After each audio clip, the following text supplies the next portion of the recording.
ਆਦ ਕੀਆਂ ਕਥਾ ਕਹਾਣੀਆਂ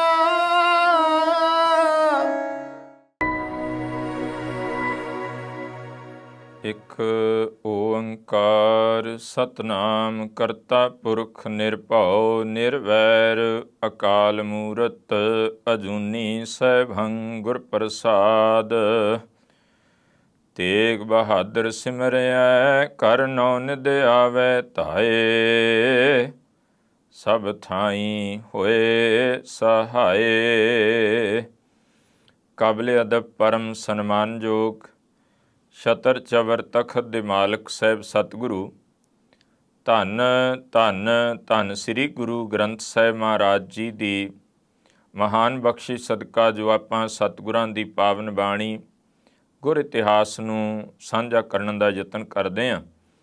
ਅੱਜ ਆਪਾਂ ਧੰਨ ਗੁਰੂ ਤੇਗ ਬਹਾਦਰ ਸਾਹਿਬ ਜੀ ਦੇ ਪਾਵਨ ਪਵਿੱਤਰ ਸਥਾਨ ਬਾਬਾ ਬਕਾਲਾ ਸਾਹਿਬ ਦੀ ਧਰਤੀ 'ਤੇ ਜੋ ਭਾਦਰੋਂ ਦੇ ਮਹੀਨੇ ਵਿੱਚ ਪੁੰਨਿਆਂ ਦਾ ਦਿਹਾੜਾ, ਜਿਸ ਨੂੰ ਰੱਖੜ ਪੁੰਨਿਆ ਕਹਿ ਕੇ ਮੁਖਾਤਬ ਹੋਇਆ ਜਾਂਦਾ ਹੈ, ਉਹਦਾ ਕੀ ਇਤਿਹਾਸ ਹੈ, ਕੀ ਕਾਰਨ ਹੈ, ਇਹਨੂੰ ਆਪਾਂ ਵਾਚਣ ਦਾ ਸਮਝਣ ਦਾ ਯਤਨ ਕਰਾਂਗੇ। ਤੋ ਕਰੋ ਕਿਰਪਾ, ਬਖਸ਼ੋ ਅਸੀਸ। ਵਿਚਾਰਾਂ ਦੀ ਪ੍ਰਾਰੰਭਤਾ ਕਰਨ ਤੋਂ ਪਹਿਲਾਂ ਗੁਰੂ ਬਖਸ਼ੀ ਫਤਿਹ ਪ੍ਰਵਾਨ ਕਰੋ। ਸਾਰੇ ਆਖੋ ਜੀ ਵਾਹਿਗੁਰੂ ਜੀ ਕਾ ਖਾਲਸਾ, ਵਾਹਿਗੁਰੂ ਜੀ ਕੀ ਫਤਿਹ। ਜਦੋਂ ਅਸੀਂ ਗੁਰਬਾਣੀ ਨੂੰ ਪੜ੍ਹਦੇ ਹਾਂ ਤਾਂ ਗੁਰਬਾਣੀ ਦੇ ਅੰਦਰ ਮਹਾਰਾਜ ਸੱਚੇ ਪਾਤਸ਼ਾਹ ਨੇ ਜੰਤਰ ਮੰਤਰ ਤੇ ਤੰਤਰ, ਇਹਨਾਂ ਤਿੰਨ ਚੀਜ਼ਾਂ ਦਾ ਜਦੋਂ ਜ਼ਿਕਰ ਆਇਆ ਤਾਂ ਇਹਨਾਂ ਦੇ ਅਰਥ ਕੀ ਬਣਦੇ ਆ। ਤੋ ਤੰਤਰ ਤੋਂ ਹੀ ਸ਼ਬਦ ਤਾਂਤਰਿਕ ਬਣਿਆ, ਔਰ ਮੰਤਰ ਦਾ ਮਤਲਬ ਹੈ ਕਿ ਕਿਸੇ ਬਚਨ ਨੂੰ ਅਸੀਂ ਵਾਰ-ਵਾਰ ਦੁਹਰਾਉਣੇ ਆ, ਵਾਰ-ਵਾਰ ਪੜ੍ਹਦੇ ਹਾਂ ਅਤੇ ਉਹਨੂੰ ਕਹਿੰਦੇ ਆ ਕਿ ਇਸ ਦੇ ਨਾਲ ਇਹ ਕਾਰਜ ਸਿੱਧ ਹੁੰਦਾ, ਐਸਾ ਕੁਝ ਹੁੰਦਾ। ਕੋਈ ਸਾਨੂੰ ਕੋਈ ਲਿਖ ਕੇ 4 ਅੱਖਰ ਦੇ ਦਿੰਦਾ ਅਤੇ ਕਹਿੰਦਾ ਇਹਦਾ ਜਪ ਕਰ, ਇਸ ਤਰ੍ਹਾਂ ਕਰ, ਤੇ ਲੋਕ ਉਹਨੂੰ ਕਰਦੇ। ਉਹਦੇ ਤੋਂ ਬਾਅਦ ਫਿਰ ਆ ਜਾਂਦਾ ਜੰਤਰ। ਮੰਤਰ ਤੋਂ ਬਾਅਦ ਜੰਤਰ ਦਾ ਮਤਲਬ ਇਹ ਆ ਕਿ ਜਿਵੇਂ ਕੋਈ ਤਵੀਤ ਬਣਾ ਦਿੱਤਾ ਜਾਂਦਾ, ਕੋਈ ਧਾਗਾ ਜਿਹੜਾ ਹੈ ਉਹਦੇ ਵਿੱਚ ਪਰੋ ਕੇ ਆਖਿਆ ਵੀ ਇਹਨੂੰ ਗਲ 'ਚ ਬੰਨ੍ਹ ਲਾ, ਇਹਨੂੰ ਡੌਲੇ 'ਤੇ ਬੰਨ੍ਹ, ਇਹਨੂੰ ਜੇਬ 'ਚ ਰੱਖ, ਐਸਾ ਕੁਝ ਇਤਿਆਦਿਕ ਕੰਮ ਕੀਤੇ ਜਾਂਦੇ। ਉਹ ਤਵੀਤ ਵਾਲਾ ਪਾਸਾ ਆ ਜਾਂਦਾ, ਉਹਨੂੰ ਜੰਤਰ ਕਹਿ ਦਿੰਦੇ ਵੀ ਉਹਦੇ ਵਿੱਚ ਕੁਝ ਲਿਖ ਕੇ ਪਰਚੀ ਪਾਤੀ। ਉਹ ਤਵੀਜ ਕੋਈ ਚਾਂਦੀ 'ਚ ਮੜਾਉਂਦਾ, ਕੋਈ ਲੋਹੇ 'ਚ, ਕੋਈ ਆਮ ਤੁਸੀਂ ਵੇਖੇ ਹੋਣੇ ਆ। ਕਿਸੇ ਨੇ ਕੋਈ ਹਾਥੀ ਦੇ ਦੰਦ ਟਾਈਪ ਦਾ ਗਲ ਵਿੱਚ ਪਾਇਆ ਹੁੰਦਾ, ਕਿਸੇ ਨੇ ਕੋਈ ਰੁਦਰਾਖ ਦਾ ਜਿਹੜਾ ਮਣਕਾ ਉਹ ਪਾਇਆ ਹੁੰਦਾ, ਕਈ ਚੀਜ਼ਾਂ ਹੁੰਦੀਆਂ, ਕਿਸੇ ਨੇ ਟਾਕੀ ਵਿੱਚ ਹੀ ਕੁਝ ਵਲੇਟ ਕੇ ਬੰਨ੍ਹਿਆ ਹੁੰਦਾ। ਉਹਦੇ ਤੋਂ ਬਾਅਦ ਆ ਜਾਂਦਾ ਤੰਤਰ। ਤੋ ਦੁਬਾਰਾ ਫਿਰ ਸੁਣਨਾ। ਮੰਤਰ ਦਾ ਮਤਲਬ ਕਿਸੇ ਚੀਜ਼ ਨੂੰ ਵਾਰ-ਵਾਰ ਦੁਹਰਾਉਣਾ, ਰਿਪੀਟ ਕਰਨਾ, ਰਿਪੀਟੇਸ਼ਨ ਹੋ ਗਈ, ਉਹਦਾ ਜਪ ਕਰਨਾ। ਜੰਤਰ ਹੈ ਜਿਹੜਾ ਕੋਈ ਤਵੀਤ, ਧਾਗਾ ਇਤਿਆਦਿ ਗਲ ਵਿੱਚ ਪਾ ਲੈਣਾ, ਐਸਾ ਕੁਝ ਕਰਨਾ। ਅਤੇ ਤੰਤਰ ਸ਼ਬਦ ਜਿਹੜਾ ਹੈ ਉਹਦਾ ਮਤਲਬ ਆ ਜਿਵੇਂ ਟੂਣੇ ਇਤਿਆਦਿਕ ਕੀਤੇ ਜਾਂਦੇ। ਕੋਈ ਨਾਰੀਅਲ ਦੇ ਉੱਤੇ ਖੰਮਣੀ ਦਾ ਧਾਗਾ ਵਲੇਟਦੇ ਆ, ਕੋਈ ਕਿਸੇ ਚੀਜ਼ ਨਾਲ ਬੰਨ੍ਹ ਕੇ, ਆਮ ਜਿਹੜਾ ਉਹ ਚੀਜ਼ਾਂ ਕਿਤੇ ਝਾੜੂ ਚੌਂਕ ਵਿੱਚ ਖਿਲਰਿਆ ਹੁੰਦਾ, ਕਿਤੇ ਹੋਰ ਕੁਝ ਰੱਖਿਆ ਜਾਂਦਾ, ਉਹਨੂੰ ਟੂਣੇ ਟਾਮਣ ਜਿਹੜੇ ਕਰਨੇ ਆ ਉਹਨੂੰ ਤੰਤਰ ਕਹਿ ਦਿੰਦੇ। ਗੁਰਬਾਣੀ ਦੇ ਅੰਦਰ ਸਤਿਗੁਰਾਂ ਨੇ ਇੱਕ ਬਚਨ ਲਿਖਿਆ, ਤੰਤ ਮੰਤ ਨੈ ਜੋ ਹਈ ਤਿਤ ਚਾਖ ਨ ਲਾਗੈ। ਇਹ ਬਚਨ ਮਹਾਰਾਜ ਨੇ ਵਰਤਿਆ, ਕਹਿੰਦੇ ਰਾਮ ਨਾਮ ਜੋ ਜਨ ਜਪੈ ਐਨੇ ਸਦ ਜਾਗੈ। ਜਿਹੜਾ ਮਾਲਕ ਦਾ ਨਾਮ ਜਪਦਾ, ਆਰਾਧਨ ਕਰਦਾ, ਉਹ ਸदैव ਸੁਚੇਤ ਰਹਿੰਦਾ। ਤੰਤ ਮੰਤ ਨੈ ਜੋ ਹਈ, ਨਾ ਉਹਨੂੰ ਕੋਈ ਤੰਤਰ ਤੰਗ ਕਰ ਸਕਦਾ, ਨਾ ਕੋਈ ਮੰਤਰ ਤੇ ਜੋ ਹਈ ਤੋਂ ਭਾਵੇਂ ਨਾ ਕਿਸੇ ਦੀ ਨਜ਼ਰ ਲੱਗ ਸਕਦੀ। ਆਮ ਲੋਕ ਬਈ ਹਾਏ ਇੰਨਾ ਕੁ ਕੰਮ ਹੈ ਵੀ ਜੇ ਕਿਤੇ ਕੋਈ ਵੀ ਕਾਰਜ ਕੀਤਾ, ਐਵੇਂ ਕੋਈ ਨਿੰਬੂ ਟੰਗੀ ਫਿਰਦਾ, ਕੋਈ ਮਿਰਚਾਂ ਟੰਗੀ ਫਿਰਦਾ, ਕੋਈ ਮੰਨ ਲਓ ਸਕੂਟਰੀ ਲਿਆ, ਹੋਰ ਚੀਜ਼ ਲਈ, ਗੱਡੀ ਲਈ, ਉਹਦੇ 'ਤੇ ਹਾਏ ਕੋਈ ਨਜ਼ਰ ਨਾ ਲਾ ਦੇ, ਕੋਈ ਜੁੱਤੀ ਲਟਕਾਈ ਫਿਰਦਾ। ਪਰ ਤੁਸੀਂ ਸੋਚ ਕੇ ਵੇਖੋ ਬਈ ਦੁਨੀਆ ਦੇ ਵਿੱਚ ਜਿਹੜੇ ਜਦੋਂ ਅਮੀਰ ਲੋਕਾਂ ਦੀ ਲਿਸਟ ਤਿਆਰ ਕੀਤੀ ਜਾਂਦੀ ਹੈ ਤਾਂ ਉਹ ਦੱਸਿਆ ਜਾਂਦਾ ਉਹਨਾਂ ਦੀ ਬਕਾਇਦਾ ਵੀ ਇਹਨਾਂ ਦੀ ਕਿੰਨੀ ਟਰਨਓਵਰ ਆ, ਕਿੰਨਾ ਇਹ ਟੈਕਸ ਪੇ ਕਰਦੇ ਆ, ਕਿੰਨੀ ਇਹਨਾਂ ਦੀ ਨਿੱਤਾ ਪ੍ਰਤੀ ਦੀ ਕਮਾਈ ਹੈ। ਉਹਨਾਂ ਨੂੰ ਤਾਂ ਇੰਨੇ ਲੋਕ ਪੜ੍ਹਦੇ ਆ, ਉਹਨਾਂ ਦੇ ਬਾਬਤ ਸਰਚ ਕਰਦੇ ਆ, ਉਹਨਾਂ ਨੂੰ ਤਾਂ ਕਦੀ ਨਜ਼ਰ ਲੱਗੀ ਨਹੀਂ ਅੱਜ ਤੱਕ ਵੀ। ਨਹੀਂ ਤੇ ਫਿਰ ਉਹ ਤਾਂ ਭਾਈ ਉਹਨਾਂ ਦੇ ਬਾਅਦ ਤਾਂ ਹਰ ਥਾਂ 'ਤੇ ਚਰਚਾ ਹੁੰਦਾ ਵੀ ਅੱਜ ਇਹ ਇੰਨੇ ਕਮਾ ਗਏ ਤੇ ਇੰਨੇ ਹੋ ਗਏ, ਆਹ ਹੋ ਗਏ, ਦਾ ਆ ਉਹਨਾਂ ਨੂੰ ਤਾਂ ਫਿਰ ਰੋਜ਼ ਹੀ ਨਜ਼ਰ ਲੱਗੀ ਜਾਏ। ਹੁਣ ਇਹ ਜਿਹੜੀਆਂ ਚੀਜ਼ਾਂ ਮਹਾਰਾਜ ਕਹਿੰਦੇ ਗੁਰੂ ਦੇ ਸ਼ਬਦ ਨਾਲ ਜੁੜ ਕੇ ਇਹਨਾਂ ਚੀਜ਼ਾਂ ਦਾ ਕੋਈ ਭਾਵ ਨਹੀਂ ਰਹਿੰਦਾ। ਹੁਣ ਅਗਲੀ ਬਾਤ, ਜਦੋਂ ਅਸੀਂ ਮੇਨ ਜਿਹੜੀ ਬਾਤ ਕਰਨੀ ਉਹ ਹੈ ਕਿ ਬਾਬਾ ਬਕਾਲਾ ਸਾਹਿਬ ਦੀ ਪਾਵਨ ਪਵਿੱਤਰ ਧਰਤੀ, ਜਿੱਥੇ ਧੰਨ ਗੁਰੂ ਤੇਗ ਬਹਾਦਰ ਸਾਹਿਬ ਮਹਾਰਾਜ ਜੀ ਨੇ ਉਸ ਅਕਾਲ ਪੁਰਖ ਦੀ ਅਰਾਧਨਾ, ਉਹਦੀ ਇਬਾਦਤ ਕੀਤੀ, ਉਹਦੀ ਬੰਦਗੀ ਕੀਤੀ, ਜਿੱਥੇ ਛੇਵੇਂ ਗੁਰਦੇਵ ਨੇ ਚਰਨ ਪਾਏ, ਜਿੱਥੇ ਮਾਤਾ ਗੰਗਾ ਜੀ ਹੋਣਾ ਨੇ ਸਰੀਰਕ ਚੋਲਾ ਤਿਆਗਿਆ ਭਾਈ ਮੇਰੇ ਦੇ ਘਰ ਆ ਕੇ, ਉਸ ਧਰਤ ਨੂੰ ਮਹਾਰਾਜ ਕਿਉਂਕਿ ਛੇਵੇਂ ਪਾਤਸ਼ਾਹ ਉਸ ਨਗਰ ਵਿੱਚ ਵਿਆਹੇ ਹੋਏ ਆ, ਪੰਜਵੇਂ ਪਾਤਸ਼ਾਹ ਮਹਾਰਾਜ ਦੇ ਚਰਨ ਪਏ ਗੁਰਸਿੱਖਾਂ ਦੇ, ਤਾਂ ਉਸ ਧਰਤ ਦੇ ਉੱਤੇ ਜਦੋਂ ਰੱਖੜੀ ਦਾ ਖਾਸ ਕਰਕੇ ਦਿਨ ਆਉਂਦਾ ਤੇ ਉਹ ਖਾਸ ਕਰਕੇ ਪੁੰਨਿਆਂ ਵਾਲਾ ਟਾਈਮ, ਪੁੰਨਿਆਂ ਦਾ ਦਿਨ ਹੁੰਦਾ। ਤਾਂ ਪੂਰਨਮਾਸ਼ੀ ਦਾ ਮਤਲਬ ਹੀ ਤੇ ਸੌਖਾ ਆਪ ਜੀ ਜਾਣਦੇ ਹੋ, ਜਦੋਂ ਚੰਦਰਮਾ ਪੂਰਾ ਹੁੰਦਾ। ਤੋ ਉਸ ਦਿਨ ਦੇ ਉੱਤੇ ਉਹਨੂੰ ਕਿਹਾ ਜਾਂਦਾ ਕਿ ਰੱਖੜ ਪੁੰਨਿਆ। ਬਹੁਤਾਤ ਵਿੱਚ ਵਿਰਲੇ ਜੀਵਨ ਹੋਣਗੇ ਜਿਨ੍ਹਾਂ ਨੂੰ ਪਤਾ ਹੋਏਗਾ। ਜ਼ਿਆਦਾਤਰ ਤਾਂ ਇੰਟਰਵਿਊ ਕਰੋ ਤੇ ਪੁੱਛੋ ਭਾਈ ਅੱਜ ਕੀ ਦਿਹਾੜਾ ਹੈ, ਤੇ ਉੱਥੇ ਲੋਕ ਆਖਣਗੇ ਜੀ ਅੱਜ ਰੱਖੜ ਪੁੰਨਿਆ ਹੈ। ਭਾਈ ਇਹ ਰੱਖੜ ਪੁੰਨਿਆ ਇਹਦਾ ਮਤਲਬ ਕੀ ਹੋ ਗਿਆ, ਇਹਦਾ ਇਤਿਹਾਸ ਕੀ ਹੈ, ਕੋਈ ਪਤਾ ਨਹੀਂ ਜੀ। ਬਸ ਰੱਖੜ ਪੁੰਨਿਆ ਪਹਿਲਾਂ ਵੀ ਕਹਿੰਦੇ ਸਨ, ਅਸੀਂ ਵੀ ਕਹੀ ਜਾਂਦੇ। ਅਸਲ ਕਾਰਨ ਕੀ ਆ? ਸਭ ਨਾਲੋਂ ਪਹਿਲੀ ਬਾਤ ਇਹ ਆ ਕਿ ਸਿੱਖ ਜਿਹੜਾ ਹੈ, ਜੋ ਮਹਾਰਾਜ ਨੇ ਦਾਤ ਦਿੱਤੀ ਸਾਨੂੰ, ਮਹਾਰਾਜ ਨੇ ਕੜਾ ਦਿੱਤਾ, 5 ਕਕਾਰਾਂ ਦੇ ਵਿੱਚ ਕੜੇ ਦੀ ਦਾਤ ਦਿੱਤੀ, ਤੇ ਇਹਨਾਂ ਧਾਗਿਆਂ ਤੋਂ, ਤਵੀਤਾਂ ਤੋਂ ਸਾਡਾ ਖਹਿੜਾ ਛੁਡਾ ਦਿੱਤਾ। ਔਰ ਇਹ ਕੜਾ ਇਸ ਲਈ ਹੈ ਕਿ ਤੂੰ ਭਰਮ ਨਹੀਂ ਕਰਨਾ, ਕੋਈ ਕਿਸ ਤਰ੍ਹਾਂ ਦਾ ਵਹਿਮ ਨਹੀਂ ਕਰਨਾ, ਇਹਦੇ ਚੋਂ ਬਾਹਰ ਹੋਣਾ ਹੈ। ਉਹਦੇ ਨਾਲ ਨਾਲ ਮਹਾਰਾਜ ਸੱਚੇ ਪਾਤਸ਼ਾਹ ਨੇ ਇੱਕ ਕਿਰਪਾ ਕੀਤੀ, ਸਾਨੂੰ ਇਹਨਾਂ ਵਹਿਮਾਂ ਭਰਮਾਂ ਤੋਂ ਬਾਹਰ ਕੱਢ ਕੇ, ਇਹਨਾਂ ਧਾਗੇ ਤਵੀਤਾਂ ਤੋਂ ਬਾਹਰ ਕੱਢ ਕੇ ਇੱਕ ਦਾਤ ਦਿੱਤੀ। ਔਰ ਜੋ ਦਸਮ ਪਾਤਸ਼ਾਹ ਕਹਿੰਦੇ ਵੀ ਹੈ, ਜਬ ਲਗ ਖਾਲਸਾ ਰਹਿ ਨਿਆਰਾ, ਤਬ ਲਗ ਤੇਜ ਦਿਓ ਮੈਂ ਸਾਰਾ, ਇਹ ਦਾਤ ਦਿੱਤੀ। ਹੁਣ ਫਿਰ ਇਹ ਦਿਹਾੜਾ ਇਹਨੂੰ ਰੱਖੜ ਪੁੰਨਿਆ ਕਿਉਂ ਕਿਹਾ? ਅਸਲ ਕਾਰਨ ਕੀ ਆ ਵੀ ਨਾ ਪਤਾ ਹੋਣ ਕਰਕੇ, ਜਦੋਂ ਧੰਨ ਗੁਰੂ ਹਰਕ੍ਰਿਸ਼ਨ ਸਾਹਿਬ ਮਹਾਰਾਜ ਦਿੱਲੀ ਦੀ ਧਰਤੀ ਤੇ ਮਹਾਰਾਜ ਨੇ ਸਰੀਰਕ ਚੋਲਾ ਤਿਆਗਿਆ, ਉਹ ਸੀ 30 ਮਾਰਚ 1664, ਜਿਹੜਾ ਈਸਵੀ ਸਨ ਮੁਤਾਬਕ। ਉੱਥੇ ਮਹਾਰਾਜ ਇਹ ਕਹਿ ਕੇ ਕਿ ਬਾਬਾ ਬੱਸੇ ਗ੍ਰਾਮ ਬਕਾਲੇ, ਬਨ ਗੁਰ ਸੰਗਤ ਸਕਲ ਸੰਭਾਲੇ, ਇਹ ਬਚਨ ਕਹਿ ਦਿੱਤਾ। ਦੀਵਾਨ ਦਰਗਾਹ ਮੱਲ ਜੀ ਜਿਹੜੇ ਆ, ਉਹਨਾਂ ਨੂੰ ਇਹ ਸਮੱਗਰੀ ਦਿੱਤੀ ਵੀ ਤੁਸੀਂ ਇਹ ਬਾਬਾ ਬਕਾਲਾ ਸਾਹਿਬ ਲੈ ਕੇ ਜਾਣੀ, ਜਿੱਥੇ ਗੁਰੂ ਤੇਗ ਬਹਾਦਰ ਸਾਹਿਬ ਨੇ। ਤੇ ਗੁਰੂ ਤੇਗ ਬਹਾਦਰ ਪਾਤਸ਼ਾਹ ਮਹਾਰਾਜ, ਕਿਉਂਕਿ ਧੰਨ ਗੁਰੂ ਹਰਕ੍ਰਿਸ਼ਨ ਸਾਹਿਬ ਜੀ ਗੁਰੂ ਹਰਿ ਸਾਹਿਬ ਮਹਾਰਾਜ ਦੇ ਸਪੁੱਤਰ ਨੇ, ਤੇ ਗੁਰੂ ਹਰਿ ਸਾਹਿਬ ਜੀ ਬਾਬਾ ਗੁਰਦਿੱਤਾ ਜੀ ਦੇ ਸਪੁੱਤਰ ਨੇ।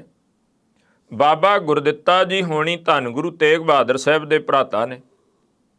ਤੋ ਉਸ ਮੁਤਾਬਕ ਧੰਨ ਗੁਰੂ ਹਰਿ ਸਾਹਿਬ ਜੀ ਦੇ ਗੁਰੂ ਤੇਗ ਬਹਾਦਰ ਸਾਹਿਬ ਸੱਚੇ ਪਾਤਸ਼ਾਹ ਮਹਾਰਾਜ ਚਾਚਾ ਜੀ ਲੱਗਦੇ ਸੀ, ਕਿਉਂਕਿ ਛੋਟੇ ਨੇ ਬਾਬਾ ਗੁਰਦਿੱਤਾ ਜੀ ਸਭ ਨਾਲੋਂ ਵੱਡੇ, ਤੇ ਗੁਰੂ ਤੇਗ ਬਹਾਦਰ ਸਾਹਿਬ ਛੇਵੇਂ ਪਾਤਸ਼ਾਹ ਦੇ ਸਭ ਨਾਲੋਂ ਛੋਟੇ ਸਪੁੱਤਰ ਹੈ, ਉਹ ਚਾਚਾ ਜੀ ਲੱਗਦੇ ਸੀ।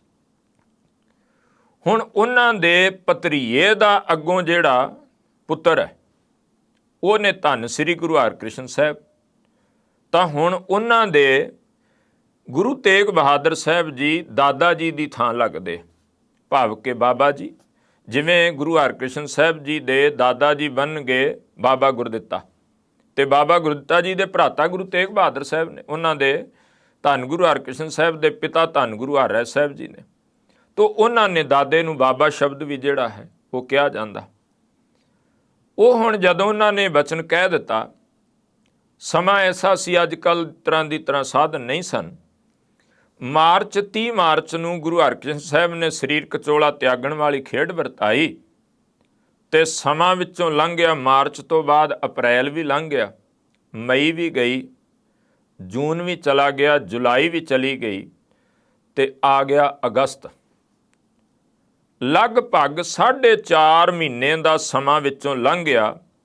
ਉਧਰ ਦੇ ਕਾਰਜਾਂ ਵਿੱਚ ਲੱਗਿਆਂ ਦੀਵਾਨ ਦਰਗਾਹ ਮੱਲ ਜੀ ਜਿਹੜੀ ਗੁਰਤਾ ਗੱਦੀ ਦੀ ਸਮੱਗਰੀ ਸੀ ਉਹ ਲੈ ਕੇ ਬਾਬਾ ਬਕਾਲਾ ਸਾਹਿਬ ਤੱਕ ਪਹੁੰਚਦੇ ਆ।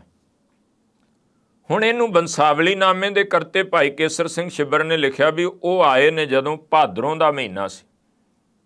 ਭਾਦਰੋਂ ਦਾ ਮਹੀਨਾ ਸੀ ਔਰ ਉਹਦੇ ਵਿੱਚ ਉਹਨਾਂ ਨੇ ਭਾਦੋਂ ਦਾ ਮਹੀਨਾ ਅੱਧਾ ਸੀ ਗਿਆ। ਇਹ ਵੀ ਸ਼ਬਦ ਜਿਹੜੇ ਆ ਉਹ ਬੰਸਾਵਲੀ ਨਾਮੇ ਦੇ ਕਰਤੇ ਨੇ 9ਵੇਂ ਚਰਨ ਦੇ ਵਿੱਚ ਜਦੋਂ ਜ਼ਿਕਰ ਕੀਤਾ ਤਾਂ ਉਦੋਂ ਉਹਨਾਂ ਨੇ ਵਰਤੇ ਆ। ਤਾਂ ਹੁਣ ਜਦੋਂ ਉਹ ਆਏ ਆ, ਉਹਨਾਂ ਦੇ ਆਉਣ ਤੱਕ 22 ਮੰਜੀਆਂ ਵੀ ਲੱਗ ਚੁੱਕੀਆਂ। ਉਹ ਇਤਿਹਾਸ ਆਪ ਜੀ ਜਾਣਦੇ ਹੋ। ਉਹ ਲੱਗ ਚੁੱਕੀਆਂ, ਪਖੰਡ ਸ਼ੁਰੂ ਹੋ ਗਿਆ। ਮਹਾਰਾਜ ਅੰਦਰ ਅੱਗੇ ਪਾਸੇ ਬੈਠੇ, ਉਹ ਵਿਖਾਵਾ ਨਹੀਂ ਕਰਦੇ। ਸੰਗਤ ਜਿਹੜੀ ਆ ਉਹਦੀ ਭਾਵਨਾ ਦੀ, ਸ਼ਰਧਾ ਦੀ ਲੁੱਟ ਖਸੁੱਟ ਹੋ ਰਹੀ ਆ। ਧੀਰ ਮੱਲ ਹੈ, ਹੋਰ ਦੂਸਰੇ ਜਿਹੜੇ ਬੈਠੇ ਨੇ ਬਾਕੀ। ਤੋ ਉਸ ਵਕਤ ਗੁਰਤਾ ਗੱਦੀ ਦੀ ਸਮੱਗਰੀ ਆ ਗਈ ਹੈ। ਉਹਨੂੰ ਨਿਭਾਉਣ ਵਾਸਤੇ ਮਹਾਰਾਜ ਸੱਚੇ ਪਾਤਸ਼ਾਹ ਦੇ ਮਾਤਾ ਜੀ, ਗੁਰੂ ਤੇਗ ਬਹਾਦਰ ਸਾਹਿਬ ਦੇ ਮਾਤਾ ਜੀ, ਮਾਤਾ ਨਾਨਕੀ, ਉਹਨਾਂ ਨੇ ਫਿਰ ਬਾਬਾ ਬੁੱਢਾ ਜੀ ਹੋਣਾ ਦੀ ਅੰਸ਼ ਬੰਸ ਵਿੱਚੋਂ ਬਾਬਾ ਗੁਰਦਿੱਤਾ ਜੀ, ਬਾਬਾ ਬੁੱਢਾ ਜੀ ਹੋਣਾ ਦੀ ਅੰਸ਼ ਬੰਸ ਔਰ ਗੁਰੂ ਅਮਰਦਾਸ ਮਹਾਰਾਜ ਜੀ ਦੀ ਅੰਸ਼ ਬੰਸ ਦੇ ਵਿੱਚੋਂ ਬਾਬਾ ਦੁਆਰਕਾ ਦਾਸ ਜੀ, ਜਿਵੇਂ ਭਾਈ ਮੋਹਰੀ ਜੀ ਹੋਣਾ ਦੇ ਸੁਪੁੱਤਰ ਨੇ, ਕਿਉਂਕਿ ਗੁਰੂ ਅਮਰਦਾਸ ਮਹਾਰਾਜ ਜੀ ਦੇ 2 ਸੁਪੁੱਤਰ ਨੇ, ਬਾਬਾ ਮੋਹਨ ਜੀ ਤੇ ਬਾਬਾ ਮੋਹਰੀ ਜੀ। ਤੇ ਬਾਬਾ ਮੋਹਰੀ ਜੀ ਹੋਣਾ ਦੇ ਅੱਗੋਂ ਜਿਹੜੇ ਸੁਪੁੱਤਰ ਆ, ਉਹਨਾਂ ਦੇ ਵਿੱਚੋਂ, ਉਹਨਾਂ ਦੇ ਪਰਿਵਾਰ ਵਿੱਚੋਂ ਨੇ ਬਾਬਾ ਦੁਆਰਕਾ ਦਾਸ ਜੀ। ਤਾਂ ਉਹਨਾਂ ਦੇ ਵਿੱਚੋਂ ਉਹ ਬਾਬਾ ਦੁਆਰਕਾ ਦਾਸ ਜੀ ਨੂੰ ਬੁਲਾਇਆ। ਇੱਕ ਨੇ ਗੁਰਸਿੱਖ ਭਾਈ ਸਾਹਿਬ, ਭਾਈ ਗੜੀਆ ਜੀ, ਅੰਮ੍ਰਿਤਸਰ ਸਾਹਿਬ ਤੋਂ ਬੜੇ ਮਹਾਨ ਗੁਰਸਿੱਖ, ਉਹਨਾਂ ਨੂੰ। ਇਸ ਤਰ੍ਹਾਂ ਇਹ ਸਭ ਗੁਰੂ ਕੇ ਪਿਆਰੇ ਰਲ ਕੇ ਬਾਬਾ ਬਕਾਲਾ ਸਾਹਿਬ ਦੀ ਧਰਤੀ ਤੇ ਪਹੁੰਚੇ। ਜਦੋਂ ਪਹੁੰਚੇ ਆ ਤਾਂ ਬੰਸਾਵਲੀ ਨਾਮੇ ਦਾ ਕਰਤਾ ਲਿਖਦਾ ਵੀ ਹੁਣ 2 ਪਾਸੇ, ਇੱਕ ਪਾਸੇ ਧੀਰ ਮੱਲ ਬੈਠਾ ਤੇ ਇੱਕ ਪਾਸੇ ਗੁਰੂ ਤੇਗ ਬਹਾਦਰ ਸਾਹਿਬ ਵੀ। ਧੀਰ ਮੱਲ ਗੁੱਸਾ ਨਾ ਕਰੇ, ਐਸਾ ਕੁਝ ਵਿਚਾਰਾਂ ਵਿੱਚ ਪੈ ਗਏ। ਉੱਥੇ ਕਹਿੰਦੇ ਫਿਰ ਉਹਨਾਂ ਨੇ ਮਿਲ ਕੇ ਅਰਦਾਸ ਕਰਕੇ ਇੱਕ ਫੈਸਲਾ ਕੀਤਾ ਕਿ ਕਿਸੀ ਬਾਤ ਕੀ ਗਣਤ ਨਾ ਕੀਜੈ। ਬੰਸਾਵਲੀ ਨਾਮੇ ਦੇ ਸ਼ਬਦ, ਜੋ ਜਪ ਮੈਂ ਲਿਖਾ ਸੋ ਪੜ੍ਹ ਲੀਜੈ, ਥਾਪਿਆ ਨਾ ਜਾਏ ਕੀਤਾ ਨਾ ਹੋਏ, ਕਹਿੰਦੇ ਆਪੇ ਆਪ ਨਿਰੰਜਨ ਸੋਏ। ਜਪਜੀ ਸਾਹਿਬ ਦੇ ਬਚਨ ਨਾਲ ਪੜ੍ਹੇ ਗਏ। ਗੁਰੂ ਤੇਗ ਬਹਾਦਰ ਪੂਰਨ ਸੋਏ। ਤੇ ਗੁਰੂ ਤੇਗ ਬਹਾਦਰ ਸਾਹਿਬ ਮਹਾਰਾਜ ਉਹ ਨੇ, ਉਹਨਾਂ ਨੇ ਤਖਤ ਤੇ ਬਿਰਾਜਮਾਨ ਹੋਣਾ। ਚੱਲੀਏ ਤਾਹਾਂ ਗਿਣਤੀ ਨਹੀਂ ਕੋਏ, ਤੇ ਉੱਥੇ ਚੱਲੀਏ, ਕੋਈ ਗਿਣਤੀ ਕਰਨ ਦੀ, ਵਿਚਾਰ ਕਰਨ ਦੀ ਲੋੜ ਨਹੀਂ, ਉੱਥੇ ਪਹੁੰਚੀਏ। ਜਦੋਂ ਪਹੁੰਚੇ ਤੇ ਗੁਰਤਾ ਗੱਦੀ ਦੀ ਮਰਿਆਦਾ ਭੋਰਾ ਸਾਹਿਬ ਦੇ ਵਾਲੇ ਸਥਾਨ ਤੇ ਬਾਬਾ ਗੁਰਦਿੱਤਾ ਜੀ ਨੇ ਨਿਭਾਈ। ਗੁਰਤਾ ਗੱਦੀ ਦਾ ਜਿਹੜਾ ਹੈ ਉਹ ਤਿਲਕ ਦਿੱਤਾ ਗਿਆ, ਉਹ ਸਮੱਗਰੀ ਜਿਹੜੀ ਜੋ ਮਹਾਰਾਜ ਸੱਚੇ ਪਾਤਸ਼ਾਹ ਨੇ ਭੇਜੀ ਹੈ, ਤੇ ਗੁਰੂ ਤੇਗ ਬਹਾਦਰ ਸਾਹਿਬ ਜੀ ਹੋਣਾ ਦੀ ਗੁਰਤਾ ਗੱਦੀ ਦੀ ਮਰਿਆਦਾ ਨਿਭਾ ਦਿੱਤੀ ਗਈ। ਇਹ ਅਸਲ ਵਿੱਚ ਦਿਹਾੜਾ ਸੀ ਇਹ, ਕਿਉਂਕਿ ਅਸੀਂ ਜਦੋਂ ਗੁਰਤਾ ਗੱਦੀ ਦਿਵਸ ਮਨਾਉਣੇ ਆ, ਅਸੀਂ ਮੰਨਦੇ ਹਾਂ 30 ਮਾਰਚ ਨੂੰ, ਭਾਵ ਕਿ ਜਿਹੜਾ ਸਮਾਂ ਉਸ ਵਕਤ ਬਣਦਾ, ਦੇਸੀ ਮਹੀਨੇ ਦੇ ਨਾਲ ਡੇਟ ਜਿਹੜੀ ਬਣ ਜਾਂਦੀ ਹੈ, ਉਹ ਅਸੀਂ ਉਸ ਦਿਨ ਨੂੰ ਕੈਲੰਡਰ ਵਿੱਚ ਵੀ ਉਹੀ ਆਉਂਦਾ ਵੀ ਉਸੇ ਦਿਨ ਤੋਂ ਜਿੱਦਣ ਤੋਂ ਮਹਾਰਾਜ ਨੇ ਕਹਿ ਦਿੱਤਾ ਕਿ ਬਾਬਾ ਬੱਸੇ ਗ੍ਰਾਮ ਬਕਾਲੇ। ਪਰ ਜਿਹੜੀ ਮਰਿਆਦਾ ਨਿਭੀ ਆ, ਉਹ ਨਿਭੀ ਆ 4.5 ਮਹੀਨੇ ਬਾਅਦ। ਐਲਾਨ ਤਾਂ ਉਦਣ ਹੀ ਹੋ ਗਿਆ, ਜੋਤ ਤੇ ਟਿਕਾ ਦਿੱਤੀ ਮਹਾਰਾਜ ਨੇ, ਲੇਕਿਨ ਮਰਿਆਦਾ 4.5 ਮਹੀਨੇ ਲੱਗ ਗਏ ਦੀਵਾਨ ਦਰਗਾਹ। ਤੇ ਉਹ ਬਣਦਾ ਸੀ ਇਹ ਭਾਦਰੋਂ ਦੀ ਪੂਰਨਮਾਸ਼ੀ ਦਾ ਦਿਨ ਆ। ਲੇਕਿਨ ਹੁਣ ਉਸ ਇਤਿਹਾਸ ਨੂੰ ਨਾ ਜਾਣਨ ਕਰਕੇ, ਨਾ ਪਹਿਚਾਨਣ ਕਰਕੇ, ਉਹ ਦਿਨ ਨੂੰ ਹੌਲੀ ਹੌਲੀ ਕਰਦਿਆਂ ਮਹਾਰਾਜ ਗੁਰੂ ਤੇਗ ਬਹਾਦਰ ਸਾਹਿਬ ਜੀ ਦੇ ਇਸ ਇਤਿਹਾਸ ਦੇ ਤੱਥ ਨੂੰ ਇੱਕ ਪਾਸੇ ਰੱਖ, ਉਹਦਾ ਨਾਂ ਹੀ ਰੱਖੜ ਪੁੰਨਿਆ ਰੱਖ ਦਿੱਤਾ, ਜਦ ਕਿ ਉਹਦਾ ਨੇੜੇ ਤੇੜੇ ਦਾ ਵੀ ਕੋਈ ਵਾਸਤਾ ਨਹੀਂ ਰੱਖੜੀ ਦੇ ਨਾਲ। ਤੇ ਉਹ ਫਿਰ ਕਰਮ ਬੰਦਾ, ਕਿਉਂਕਿ ਜਦੋਂ ਸਾਨੂੰ ਇਤਿਹਾਸ ਦਾ ਪਤਾ ਨਹੀਂ ਵੀ ਇਸ ਦਿਨ ਹੋਇਆ ਕੀ, ਅਸਲ ਵਿੱਚ ਉਸ ਦਿਨ ਗੁਰਤਾ ਗੱਦੀ ਦੀ ਮਰਿਆਦਾ ਨਿਭਾਈ ਗਈ। ਹੁਣ ਇਹਦੇ ਤੋਂ ਅਗਲੀ ਬਾਤ ਸੁਣਨਾ। ਇਹ ਅਗਸਤ ਦੇ ਅੱਧ 'ਚ ਹੋਇਆ, ਫਿਰ ਅਗਸਤ ਲੰਘ ਗਿਆ, ਫਿਰ ਸਤੰਬਰ ਲੰਘਿਆ, ਸਤੰਬਰ ਤੋਂ ਬਾਅਦ ਫਿਰ ਅਕਤੂਬਰ ਆਉਂਦਾ ਆ, ਭਾਵ ਕਿ 2 ਮਹੀਨੇ ਲਗਭਗ ਹੋਰ ਲੰਘ ਗਏ। ਅਗਸਤ ਤੋਂ ਬਾਅਦ ਸਤੰਬਰ ਵੀ ਲੰਘ ਗਿਆ, ਫਿਰ ਅਕਤੂਬਰ ਦੇ ਅੱਧ ਜਾ ਕੇ ਬਾਬਾ ਮੱਖਣ ਸ਼ਾਹ ਜੀ ਜਦੋਂ ਆਉਂਦੇ ਆ, ਬਾਬਾ ਮੱਖਣ ਸ਼ਾਹ ਲੁਬਾਣਾ, ਗੁਰੂ ਲਾਦੋਰੇ ਦਾ ਜਿਹੜਾ ਹੋਕਾ ਹੈ ਉਹ 2 ਮਹੀਨੇ ਹੋਰ ਪੈ ਜਾਂਦੇ ਵਿੱਚ, ਉਹ ਦਿਹਾੜਾ ਅੱਡਿਆ। ਲੇਕਿਨ ਇਹ ਜਿਹੜਾ ਦਿਹਾੜਾ ਆ, ਜਦੋਂ ਭਾਦਰੋਂ ਦੇ ਵਿੱਚ ਇਹ ਜਿਹੜਾ ਪੁੰਨਿਆਂ ਦਾ ਦਿਨ ਆਉਂਦਾ, ਸਵੱਬਨ ਵਾਲੇ ਦਿਨ ਆਇਆ ਸੀ, ਉਸ ਦਿਨ ਮਹਾਰਾਜ ਸੱਚੇ ਪਾਤਸ਼ਾਹ ਦੀ ਗੁਰਤਾ ਗੱਦੀ ਦੀ ਮਰਿਆਦਾ ਨਿਭਾਈ ਗਈ। ਗੁਰਤਾ ਗੱਦੀ ਮਿਲ ਤਾਂ ਉਦਣ ਹੀ ਗਈ ਜਿੱਦਣ ਮਹਾਰਾਜ 8ਵੇਂ ਗੁਰਦੇਵ ਨੇ ਕਹਿ ਦਿੱਤਾ, ਦਿੱਲੀ ਦੀ ਧਰਤੀ ਤੇ ਬਾਬਾ ਬਸੇ, ਗ੍ਰਾਮ ਬਕਾਲੇ, ਬਨ ਗੁਰ ਸੰਗਤ ਸਕਲ ਸੰਭਾਲੇ। ਹੁਣ ਜਦੋਂ ਇਹ ਮਰਿਆਦਾ ਨਿਭੀ ਤੇ ਮਹਾਰਾਜ ਸੱਚੇ ਪਾਤਸ਼ਾਹ ਨੇ ਫਿਰ ਕਹਿ ਦਿੱਤਾ ਵੀ ਸਾਨੂੰ ਕਿਸੇ ਨੇ ਪ੍ਰਗਟ ਨਹੀਂ ਕਰਨਾ, ਅਸੀਂ ਇਸ ਤਰ੍ਹਾਂ ਹੀ ਬੈਠਾਂਗੇ। ਮਹਾਰਾਜ ਉੱਥੇ ਬੈਠੇ ਆ, ਦੀਵਾਨ ਜਿੰਨੇ ਕੁਝ ਜਿਨ੍ਹਾਂ ਨੂੰ ਸਮਝ ਆਈ ਆਉਂਦੇ, ਲੇਕਿਨ ਬਾਹਰ 22 ਮੰਜੀਆਂ ਸੀ, ਉਹ ਲੁੱਟ ਖਸੁੱਟ ਜਾਰੀ ਰਹੀ। ਅਸਲ ਕਾਰਨ ਇਹ ਸੀ, ਲੇਕਿਨ ਅਸੀਂ ਉਹਨੂੰ ਚੁੱਕ ਕੇ ਹੋਰ ਪਾਸੇ ਲੈ ਗਏ, ਉਹਨੂੰ ਰਖੜ ਪੁੰਨਿਆ ਬਣਾ ਦਿੱਤਾ। ਇਸੇ ਕਰਕੇ ਗੁਰੂ ਕੇ ਸਿੱਖੋ ਬੇਨਤੀ ਆ ਬਈ ਬਾਬਾ ਬਕਾਲਾ ਸਾਹਿਬ ਉਹ ਪਵਿੱਤਰ ਸਥਾਨ ਆ, ਉਹ ਧਰਤ ਆ ਜਿੱਥੇ ਮਹਾਰਾਜ ਨੇ ਉਸ ਮਾਲਕ ਦੀ ਇਬਾਦਤ ਕੀਤੀ, ਜਿੱਥੇ ਮਾਤਾ ਗੁਜਰੀ ਨੇ ਉਹਨਾਂ ਦੇ ਚਰਨਾਂ ਵਿੱਚ ਬੈਠ ਸਮਾਂ ਗੁਜ਼ਾਰਿਆ, ਜਿੱਥੇ ਮਾਤਾ ਨਾਨਕੀ, ਜਿੱਥੇ ਅੱਜ ਵੀ ਸਿੱਖ ਭਾਵਨਾ ਨਾਲ ਦਰਸ਼ਨ ਕਰਦੇ, ਅਰਦਾਸ ਕਰਦੇ, ਭੋਰਾ ਸਾਹਿਬ ਦੇ ਸਥਾਨ ਤੇ ਚੌਂਕੜੇ ਮਾਰ ਕੇ ਬਹਿੰਦੇ, ਝੋਲੀਆਂ ਅੱਡਦੇ, ਜੋ ਮੰਗਦੇ ਉਹ ਮਿਲਦਾ। ਪਰ ਇਸ ਇਤਿਹਾਸ ਨੂੰ ਵੀ ਨਾਲ ਸਮਝੋ, ਇਹਨੂੰ ਕੇਵਲ ਰਖੜ ਪੁੰਨਿਆ ਕਹਿ ਕੇ ਤੇ ਉਸ ਇਤਿਹਾਸ ਨੂੰ ਪਾਸੇ ਨਾ ਕਰੀਏ। ਉਹਦੇ ਬਾਅਦ ਨਾਲ ਫਿਰ ਇਹ ਭੈਣ ਤੇ ਭਰਾ ਦੇ ਜਦੋਂ ਪਿਆਰ ਦੀ ਗੱਲ ਕਰਦੇ, ਫਿਰ ਆ ਜਾਏਗਾ ਜੀ, ਸਾਡੇ ਜ਼ਿਆਦਾਤਰ ਲੋਕ ਇੱਕੋ ਗੱਲ ਕਹਿ ਦਿੰਦੇ ਆ ਵੀ ਇਹ ਤਾਂ ਜੀ ਵੇਖੋ ਗੁਰੂ ਨਾਨਕ ਸਾਹਿਬ ਨੂੰ ਬੇਬੇ ਨਾਨਕੀ ਨੇ ਵੀ ਰੱਖੜੀ ਬੰਨੀ। ਪਰ ਕਹਾਣੀ ਅਸਲ ਵਿੱਚ ਹੈ ਜਿਹੜੀਆਂ ਸ਼ੋਭਾ ਸਿੰਘ ਨੇ ਤਸਵੀਰਾਂ ਬਣਾਈਆਂ ਜਾਂ ਉਸ ਤੋਂ ਬਾਅਦ ਬਣੀਆਂ, ਉਹ ਡੇਟ ਚੈੱਕ ਕਰਕੇ ਵੇਖੋ, ਧਿਆਨ ਮਾਰ ਕੇ ਵੇਖੋ, ਇਹ ਕਲਪਨਾ ਆ। ਉਹਨੇ ਜੋ ਜੋ ਕੁਝ ਸੀ ਕਲਪਨਾ ਦੇ ਵਿੱਚ ਲਿਆਂਦਾ ਉਹ ਕਰ ਦਿੱਤਾ। ਲੇਕਿਨ ਅਸੀਂ ਉਹਨਾਂ ਚੀਜ਼ਾਂ ਨੂੰ ਵੀ ਧਾਗੇ ਬੰਨ੍ਹ ਲਓ, ਐਸਾ ਕੁਝ ਕਰੋ, ਇਹਦੇ ਨਾਲ ਹੀ ਪਿਆਰ ਪੈਦਾ ਹੋਏਗਾ ਤੇ ਨਾਲੇ ਤਾਂ ਵਪਾਰ ਹੋ ਗਿਆ। ਕਈ ਵਾਰ ਅਜੇ ਥੋੜ੍ਹੇ ਦਿਨ ਹੋਏ, ਮੈਂ ਉਹ ਸੱਜਣ ਨੂੰ ਪੁੱਛ ਰਿਹਾ ਸੀ, ਨਵੀਂ ਸ਼ਾਦੀ ਹੋਈ ਉਹਦੀ, ਤੇ ਆਂਦਾ ਜੀ ਮੈਂ ਹੁਣ ਛੁੱਟੀ ਲੈਣੀ ਆ, 2-3 ਦਿਨ ਜਾਣਾ। ਕਿਉਂ? ਆਂਦਾ ਜੀ ਪਹਿਲੀ ਰੱਖੜੀ ਆ। ਤੇ ਉਹ ਤਨਖਾਹ ਇੰਨੀ ਕੁ ਮਤਲਬ ਕੰਮ ਕਰਦੇ ਕਿਤੇ ਸੱਜਣ, ਤੇ ਮੈਂ ਅੱਗੋਂ ਆਖਿਆ ਵੀ ਫੇਰ ਕਹਿੰਦੇ ਜੀ ਪਹਿਲੀ ਰੱਖੜੀ ਹੈ। ਤੇ ਮੈਂ ਵੀ ਹੱਸ ਕੇ ਆਖਿਆ ਵੀ ਪਹਿਲਾਂ ਤੇ ਫਿਰ ਤੁਹਾਡੀ ਸ਼ਾਦੀ ਦੀ ਪੇ ਦਾ ਮਤਲਬ ਚੰਗੀ ਗੁਰਾਈ ਹੋਏਗੀ, ਵੀ ਜਾਓਗੇ ਤੇਰੀ ਘਰ ਵਾਲੀ ਰੱਖੜੀ ਬੰਨੇਗੀ, ਉੱਥੇ ਚਾਚੇ ਦੇ ਮੁੰਡਿਆਂ ਨੂੰ, ਤਾਏ ਦਿਆਂ ਨੂੰ, ਤੇਰੇ ਜਿਹੜੇ ਖੁਦ ਦੇ ਸਾਲੇ ਉਹਨਾਂ ਨੂੰ। ਆਂਦਾ ਜੀ ਹੁਣ ਪਤਾ ਨਹੀਂ, ਵੇਖੋ ਖਰਚਾ ਬਹੁਤ ਕਰਕੇ ਜਾਣਾ, ਵੀ ਸਾਡਾ ਵੀ ਮੁੜਦਾ ਕਿ ਭਲਾ ਪੱਲਿਓਂ ਦੇ ਕੇ ਆਉਣੇ। ਹੁਣ ਬਿਰਤੀ ਤਾਂ ਇਹ ਆ, ਔਰ ਅਕਸਰ ਹੀ ਹੁੰਦਾ ਹੈ, ਭੈਣਾਂ ਚੰਗਾ ਡੱਬਾ ਡੁੱਬਾ ਲੈ ਕੇ ਜਾਣ, ਚੰਗੀ ਰੱਖੜੀ ਵੀ ਮਹਿੰਗੀ ਖਰੀਦਣ, ਹੁਣ ਤੇ ਇੱਥੋਂ ਤੱਕ ਲੋਕ ਚਾਂਦੀ ਦੀਆਂ ਸੋਨੇ ਦੀਆਂ ਬਣਵਾਉਣ, ਤੇ ਗਾਂਹ ਜਾ ਕੇ ਵਿਚਾਰਾ ਹੁਣ ਭਰਾ ਦੇ ਹਾਲਾਤ ਉਹੋ ਜਿਹੇ ਨਾ ਹੋਣ। ਮੰਨ ਲਓ ਪਹਿਲਾਂ ਕੁਵਾਰਾ ਸੀ, ਧਨ ਸੀ, ਉਹ ਆਪਣੇ ਖਾਣ ਕਮਾ, ਹੁਣ ਗਾਂ ਵਿਆਹ ਜੋ ਗਿਆ, ਬੱਚੇ ਵੀ ਨੇ, ਉਹ ਪੜ੍ਹਦੇ ਵੀ ਨੇ, ਉਹਨਾਂ ਦੀਆਂ ਫੀਸਾਂ ਦੇਣੀਆਂ, ਹੋਰ ਕਈ ਕੁਝ, ਉਹ ਜੀ ਹਾਲਤ ਨਹੀਂ ਰਹੀ। ਪਹਿਲਾਂ ਜਾਂਦੀ ਦੀ ਤਲੀ ਤੇ ਜੇ ਕੋਈ 1000, 2000, 5000 ਧਰਦਾ ਸੀ, ਤੇ ਐਕਤੀ ਵੀ ਖਰਚਾ ਭੈਣ ਉਸੇ ਢੰਗ ਨਾਲ ਕਰਕੇ ਗਈ, ਤੇ ਭਰਾ ਵਿਚਾਰਾ ਉਹਨੇ ਜੋਗਾ ਨਹੀਂ ਸੀ, ਹੱਥ ਤੰਗ ਸੀ, ਉਹਨੇ ਰੁਪਈਆ 100 ਕੱਢ ਕੇ ਤਲੀ ਤੇ ਧਰ ਦਿੱਤਾ। ਤੇ ਹੁਣ ਜਿਹੜੀ ਲਾ ਕੇ ਮੰਨ ਲਓ ਕੋਈ 2000 ਜਾਂ 500 ਜਾਂ 1000 ਲਾ ਕੇ ਗਈ, ਕਿਰਾਇਆ ਵੀ ਪੁੱਟਿਆ, ਮਠਿਆਈ ਵੀ ਲਈ, ਸਭ ਕੁਝ, ਤੇ ਅੱਗੋਂ ਮਿਲਿਆ 100 ਹੋਵੇ, ਤੇ ਵਾਪਸ ਉਹਨੂੰ ਆਉਂਦੀ ਨੂੰ ਫਿਰ ਕੋਈ ਪੁੱਛੇਗਾ, ਤੇ ਫਿਰ ਉਹ ਕੀ ਜਵਾਬ ਦੇਗੀ ਵੀ ਹਾਂ ਭੈਣੇ ਰੱਖੜੀ ਬੰਨਣ ਗਈ ਸੀ, ਫਿਰ ਕਿਵੇਂ ਆ? ਕਹਿੰਦੀ ਘਰ ਆਈ ਆ, ਸਿਆਪਾ ਗਈ ਦਾ ਵੀ ਮੁੱਲ ਨਹੀਂ ਮੋੜਿਆ, ਪੱਲਿਓਂ ਇੰਨਾ ਕੁਝ ਦੇ ਆਈ ਆ ਤੇ ਮੇਰੇ ਵੀ ਪੱਲੇ ਕੁਝ ਨਹੀਂ ਪਾਇਆ। ਤੇ ਇਹ ਤਾਂ ਵਪਾਰ ਹੋ ਗਿਆ, ਪਿਆਰ ਹੋ ਗਿਆ, ਜਿੱਥੇ ਅਸੀਂ ਆਸ ਨਾ ਤਾਂ ਭੈਣ ਉਸ ਗੱਲ ਨੂੰ। ਔਰ ਬੜਾ ਸੁੰਦਰ ਕੇ ਸੱਜਣ ਨੇ ਲਿਖਿਆ, ਇਹਦਾ ਸੰਬੰਧ ਨਹੀਂ ਹੈ ਕੋਈ ਵੀ। ਉਹਨੇ ਆਖਿਆ ਕਹਿੰਦੇ ਮੈਂ ਰੱਖੜੀ ਬੰਨਣੀ ਹੈ, ਉਹਨੇ ਆਖਿਆ ਵੀਰ ਨੇ ਕੋਈ ਗੁਰਮਤ ਵਾਲਾ ਸਿਉਂ ਦੇ ਭੈਣੇ ਧਾਗਾ ਨਾ ਬੰਨ, ਉਂਝ ਹੀ ਮੰਗ ਲਾ, ਕੀ ਮੰਗਣਾ ਹੈ ਉਂਝ ਹੀ ਮੰਗ ਲਾ। ਆਂਦੀ ਮੈਂ ਤੈਨੂੰ ਇੱਕੋ ਮੰਗ ਮੰਗਦੀ ਹਾਂ ਵੀ ਤੇਰੀ ਸ਼ਾਦੀ ਹੋਈ ਆ, ਵਿਆਹ ਹੋਇਆ, ਪਰਿਵਾਰ ਵਾਲਾ ਹੋ ਗਿਆ, ਮੈਨੂੰ ਇੱਕ ਬਚਨ ਦੇ ਕਿ ਮਾਤਾ ਪਿਤਾ ਨੂੰ ਕਦੇ ਵੀ ਤੂੰ ਬਿਰਧ ਆਸ਼ਰਮ ਛੱਡ ਕੇ ਨਹੀਂ ਆਵੇਂਗਾ। ਭੈਣ ਨੇ ਮੰਗ ਲਿਆ, ਕਹਿੰਦੇ ਮੇਰੇ ਮਾਂ-ਬਾਪ ਨੂੰ, ਆਪਣੇ ਮਾਤਾ ਪਿਤਾ ਨੂੰ ਕਦੇ ਵੀ ਤੂੰ ਇਹੋ ਜਿਹਾ ਸਮਾਂ ਜਿਵੇਂ ਮਰਜ਼ੀ ਬਿਰਧ ਆਸ਼ਰਮ ਨਹੀਂ ਛੱਡ ਕੇ ਆਵੇਂਗਾ। ਉਹਨੇ ਆਖਿਆ ਭੈਣੇ ਮੈਂ ਤੇਰੀ ਇਸ ਗੱਲ ਤੇ ਪਹਿਰਾ ਦਿਆਂਗਾ, ਪਰ ਇੱਕ ਵਾਅਦਾ ਤੂੰ ਹੀ ਮੇਰੇ ਨਾਲ ਕਰ। ਉਹਨੇ ਆਖਿਆ ਉਹ ਕਿਹੜਾ? ਕਹਿੰਦੇ ਤੂੰ ਇਹ ਮੇਰੇ ਨਾਲ ਵਾਅਦਾ ਕਰ ਵੀ ਤੂੰ ਅਗਲੇ ਜਿਸ ਘਰ ਵਿੱਚ ਵਿਆਹੀ ਹੈ ਉਹਨਾਂ ਦੇ ਪੁੱਤ ਨੂੰ, ਉਹਨਾਂ ਦੇ ਮਾਤਾ ਪਿਤਾ ਤੋਂ ਕਦੇ ਵੀ ਤੂੰ ਦੂਰ ਨਹੀਂ ਕਰੇਂਗੀ, ਵੱਖਰਾ ਨਹੀਂ ਕਰੇਂਗੀ, ਉਹਨਾਂ ਦੇ ਨਾਲ ਰੱਖੇਂਗੀ, ਮਾਂ ਬਾਪ ਤੇ ਬੱਚੇ ਦੇ ਵਿੱਚ ਕਦੇ ਪਾੜਾ ਨਹੀਂ ਪਾਏਂਗੀ। ਇਹੋ ਜਿਹੇ ਵਾਅਦੇ ਕਿਤੇ ਸਾਨੂੰ ਚੇਤੇ ਆ ਜਾਣੇ ਨਾ, ਧਾਗਿਆਂ ਚੋਂ ਬਾਹਰ ਨਿਕਲ ਕੇ ਇਹਨਾਂ ਨਾਲ ਪਿਆਰ ਨਹੀਂ। ਫਿਰ ਇਹ ਵੇਖੋ ਕਹਾਣੀ ਹੈ ਵੀ ਹਰ ਸਾਲ ਹੀ ਹਰ ਵਰੇ ਹੀ ਬਈ ਉਹਨੂੰ ਰੀਨਿਊ ਕਰਾਉਣਾ ਪੈਂਦਾ। ਹੁਣ ਤਾਂ ਲਾਇਸੈਂਸ ਵੀ ਪਾਸਪੋਰਟ ਵੀ ਕੁਝ ਬਣਾ ਲਓ, 5-10 ਸਾਲ ਦੇ ਤਾਂ ਉਹ ਬਣ ਲੱਗ ਪਏ, ਇੰਨੀ ਉਹਨਾਂ ਦੀ ਵੈਲਿਡਿਟੀ ਹੁੰਦੀ ਹੈ। ਲੇਕਿਨ ਇਹ ਕਿਹੋ ਜਿਹਾ ਹੈ ਵੀ ਹਰ ਵਾਰ ਹੀ ਨਿਊ ਕਰਾਉਣਾ ਪੈਂਦਾ, ਭੈਣ ਨੂੰ ਚੇਤੇ ਕਰਾਉਣਾ ਪੈਂਦਾ ਵੀ ਤੂੰ ਮੇਰਾ ਭਰਾ ਹੈ।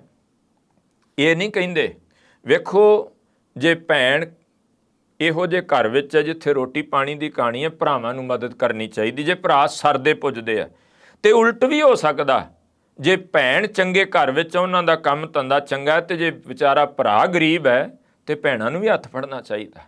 ਉਂਝ ਤੁਸੀਂ ਅੱਗੇ ਪਿੱਛੇ ਕਰੋ, ਭੈਣਾਂ ਜਿਹੜਾ ਉਹ ਸੂਟ ਵੀ ਬਣਾ ਕੇ ਵੀਰ ਦੇਣ, ਸਭ ਕੁਝ ਹੋਵੇ, ਲੇਕਿਨ ਇਹਨਾਂ ਪਖੰਡਾਂ ਨੂੰ ਇਹਨਾਂ ਚੀਜ਼ਾਂ ਨੂੰ ਆਧਾਰ ਬਣਾ ਕੇ ਵੀ ਖਾਸ ਦਿਨ ਤੇ ਕੁਝ ਕੀਤਾ ਜਾਏ, ਇਹੋ ਜਿਹੀਆਂ ਕਹਾਣੀਆਂ ਫਿਰ ਕਈ ਵਾਰੀ ਤਾਂ ਕਈ ਵਿਚਾਰੀਆਂ ਨੂੰ ਮੁੜ ਕੇ ਪਹਿਲਾਂ ਜਾਂਦੀਆਂ ਮਾਣ ਕਰਕੇ ਗਾਂ ਪੇਕਿਆਂ 'ਚ ਇੰਨਾ ਕੋਈ ਨਹੀਂ ਹੁੰਦਾ, ਆਉਂਦਿਆਂ ਫਿਰ ਸਹੁਰੇ ਘਰ ਸੁਣਨੀਆਂ ਪੈਂਦੀਆਂ, ਲੈ ਵਿਖਾ ਹਾਂ ਸੂਟ ਭਲਾ ਕੀ ਦਿੱਤਾ ਤੇਰੇ ਭਰਾਵਾਂ ਨੇ, ਕੀ ਦਿੱਤਾ ਪੇਕਿਆਂ ਨੇ। ਉਹ ਫਿਰ ਜਿਹੜਾ ਕੋਈ ਸੂਟ ਵੀ ਤੇ ਸੱਸ ਮਾਰਦੀ ਚਲਾ ਚਲਾ ਕੇ, ਆਹ ਮੇਰੇ ਲਈ ਟਾਕੀਆਂ ਲਿਆਂਦੀਆਂ, ਗਈ ਸੇ ਰੱਖੜੀ ਬੰਨਣ ਉਹਨਾਂ ਤੋਂ, ਆ ਵੀ ਨਾ ਅੱਤ ਦਾ ਕਲੇਸ਼ ਘਰ ਵਿੱਚ ਪੈ ਜਾਂਦਾ। ਇਹਦੇ ਨਾਲੋਂ ਇਹਨਾਂ ਚੀਜ਼ਾਂ ਨੂੰ ਸੰਕੋਚ ਕੇ ਗੁਰੂ ਦੀ ਮੱਤ ਨੂੰ ਤਾਂ ਕਈਆਂ ਨੇ ਹੁਣ ਇਹੋ ਜਿਹਾ ਕੰਮ ਵੇਖ ਦੇਣਾ, ਉਹ ਕੰਮ ਹੋਰ ਫੜ ਲਿਆ। ਨਹੀਂ ਜੇ ਅਸੀਂ ਇਸ ਦਿਨ ਤੇ ਕਕਾਰ ਦੇਵਾਂਗੇ, ਅਸੀਂ ਕੜਾ ਦੇਵਾਂਗੇ, ਤੇ ਇਸ ਦਿਨ ਤੇ ਕਿਉਂ ਦੇਣਾ ਭਾਈ? ਇਹਦਾ ਮਤਲਬ ਕੰਮ ਉਹੀ ਰੱਖਣਾ, ਭਾਵਨਾ ਹੀ ਰੱਖਣੀ ਹੈ। ਧਾਗੇ ਥਾਂ ਤੇ ਕੜਾ ਅੱਗੇ ਪਿੱਛੇ ਵੀ ਪਾਇਆ ਜਾ ਸਕਦਾ, ਸ੍ਰੀ ਸਾਹਿਬ ਅੱਗੇ ਪਿੱਛੇ ਵੀ ਦਿੱਤੀ ਜਾ ਸਕਦੀ। ਇਸੇ ਕਰਕੇ ਇਹਨਾਂ ਚੀਜ਼ਾਂ ਤੋਂ ਬਾਹਰ ਨਿਕਲ ਕੇ ਇਹਨਾਂ ਧਾਗੇ ਤਵੀਤ ਮੰਤਰਾਂ ਜੰਤਰਾਂ ਤੋਂ ਮਹਾਰਾਜ ਨੇ ਸਾਨੂੰ ਬਚਾਇਆ, ਨਿਆਰਾਪਣ ਦਿੱਤਾ ਹੈ। ਔਰ ਉਹਦੇ ਨਾਲ ਨਾਲ ਹੱਥ ਬੰਨ੍ਹ ਕੇ ਬੇਨਤੀ ਹੈ ਬਾਬਾ ਬਕਾਲਾ ਸਾਹਿਬ ਦੀ ਤੇ ਕਿਸੇ ਵੀ ਗੁਰੂ ਘਰ ਵਿੱਚ ਇਸ ਦਿਹਾੜੇ ਨੂੰ ਗੁਰੂ ਤੇਗ ਬਹਾਦਰ ਸਾਹਿਬ ਦੀ ਗੁਰਤਾ ਗੱਦੀ ਦੀ ਮਰਿਆਦਾ ਨਿਭਣ ਦੇ ਨਾਲ ਸੰਬੰਧਿਤ ਕੀਤਾ ਜਾਏ, ਨਾ ਕਿ ਇਹਨੂੰ ਰੱਖੜ ਪੁੰਨਿਆ ਕਹਿ ਕੇ ਅਸਲ ਇਤਿਹਾਸ ਤੋਂ ਤੋੜ ਕੇ ਤੇ ਵਹਿਮ ਭਰਮ ਦੀ ਕਹਾਣੀ ਪੈਦਾ ਕੀਤੀ ਜਾਏ। ਸਤਿਗੁਰੂ ਗੁਰੂ ਤੇਗ ਬਹਾਦਰ ਸਾਹਿਬ ਕਿਰਪਾ ਕਰਨ ਔਰ ਆਪ ਸੰਗਤਾਂ ਨੂੰ ਮਹਾਰਾਜ ਗੁਰੂ ਤੇਗ ਬਹਾਦਰ ਸਾਹਿਬ ਦੇ ਗੁਰਤਾ ਗੱਦੀ ਮਰਿਆਦਾ ਨਿਭਣ ਦੇ, ਬਾਬਾ ਬਕਾਲਾ ਸਾਹਿਬ ਦੇ ਉਸ ਪਾਵਨ ਪਵਿੱਤਰ ਸਥਾਨ ਤੇ ਜਿੱਥੇ ਮਰਿਆਦਾ ਨਿਭੀ, ਉਸ ਦਿਹਾੜੇ ਦੀਆਂ ਬਹੁਤ ਬਹੁਤ ਮੁਬਾਰਕਾਂ। ਵਹਿਮ ਭਰਮ ਸਾਡੀ ਜ਼ਿੰਦਗੀ ਵਿੱਚੋਂ ਨਿਕਲਣ, ਹੋਈਆਂ ਭੁੱਲਾਂ ਦੀ ਖਿਮਾ। ਵਾਹਿਗੁਰੂ ਜੀ ਕਾ ਖਾਲਸਾ, ਵਾਹਿਗੁਰੂ ਜੀ ਕੀ ਫਤਿਹ।